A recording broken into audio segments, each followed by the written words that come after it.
হাত সবাই ছেড়ে দিব, কিন্তু একটা সময় যখন আপনি বৃদ্ধ হবেন তখন কিন্তু আপনার হাজবেন্ড বা আপনার বউ মানে আপনার স্ত্রী কখনোই আপনার হাতটা ছাড়বে না।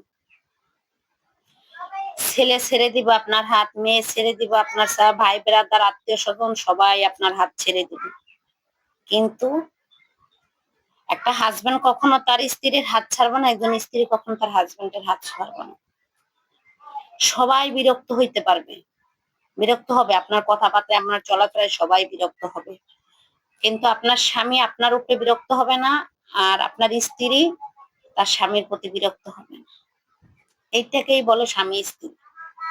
এক সময় আপনার কথাবার্তায় আমার মা ভালো লাগবে না, বাবাই ভালো লাগবে না, সন্তানাদিরে আপনার কথায় ভালো লাগবে না, আত্মীয় স্বজন পাড়া প্রতিবেশী সবাই আপনার কথায় ভালো লাগবে না, কিন্তু আপনার কথাগুলো শোনার জন্য স্ত্রী অপেক্ষা করবে, স্ত্রীর কথাগুলো শোনার জন্য মানে স্বামী অপেক্ষা করবে। এরকমই হওয়া উচিত, কেননা দিন শেষে একে অপরের জন্য। কেন এই কথাটা বলা?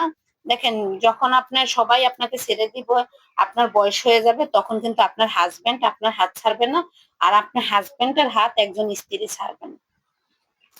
তারা জানে তারা দুজন দুজনার মানে ওই বয়সকালের লাঠি,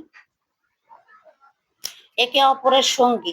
দেখেন, যখন বয়স থাকে তখন কিন্তু দুজন দুজনের সাথে ঝগড়াঝাটি মারামারি কাটাকাটি হয়, কিন্তু দিন শেষে আবার দুজন রাত্রেবেলা একসাথে থাকে। যে এই কথাটা বললেন আপু, দিন শেষে দেখেন সারাদিন যতই আমরা ঝগড়াঝাটি করি হাজবেন্ড ওয়াইফ, দিন শেষে কিন্তু ওই একসাথেই মানে পাশাপাশি শুইতে হয় আমাদের।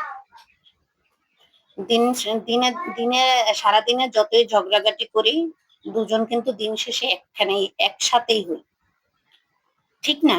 তাই এই জন্যই বললাম যে সবাই সবার হাত ছেড়ে দিতে পারে, একজন হাজবেন্ড যখন আপনার বয়স হবে, একজন হাজবেন্ড তার ওয়াইফের হাত ছাড়বে না, একজন ওয়াইফ তার হাজবেন্ডের হাত ছাড়বে না, কেননা সে জানে এইটা কি, এই এই হাজবেন্ড তার কাছে কি, আর হাজবেন্ডের কাছে তার স্ত্রী কি। সবাই ভুল বুঝতে পারে, কিন্তু তারা কখনো তাকে মানে দুজন দুজনকে ভুল বুঝে না, ঠিক না? এটাই বাস্তব। সবাই আপনাকে কষ্ট দিলে সেই কষ্টগুলো কিন্তু মনে রাখেন, কিন্তু দেখেন একজন স্ত্রী স্বামীকে কষ্ট দিলে সেটা মনে রাখে না, একজন স্ত্রী যদি স্বামীকে কষ্ট দেয় সেটাও মনে রাখে না। যদি মনে রাখে তাহলে সংসার জীবন করতে পারতো না।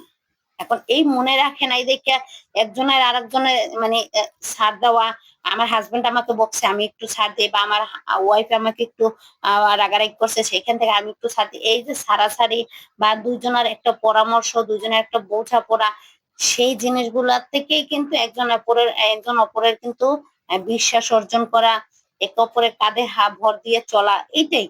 হাজবেন্ড তার স্ত্রী বয়সের সময় হাজবেন্ড তার স্ত্রীর কাঁধে ভর দিয়ে চলবো, আর স্ত্রী তার হাজবেন্ডের কাঁধে ভর দিয়ে চলবে, এটাই বয়সের সময় তারা চলাফেরা করব, আর একজন অপরকে কখনোই ভুলতে পারবো না, একে অপরের সঙ্গী হবে। সবাই ছেড়ে গেল, একজন হাজবেন্ড তার স্ত্রীকে ছেড়ে যাবে না, একজন স্ত্রী তার হাজবেন্ডকে ছেড়ে যাবে না বয়সকালে, ঠিক আছে?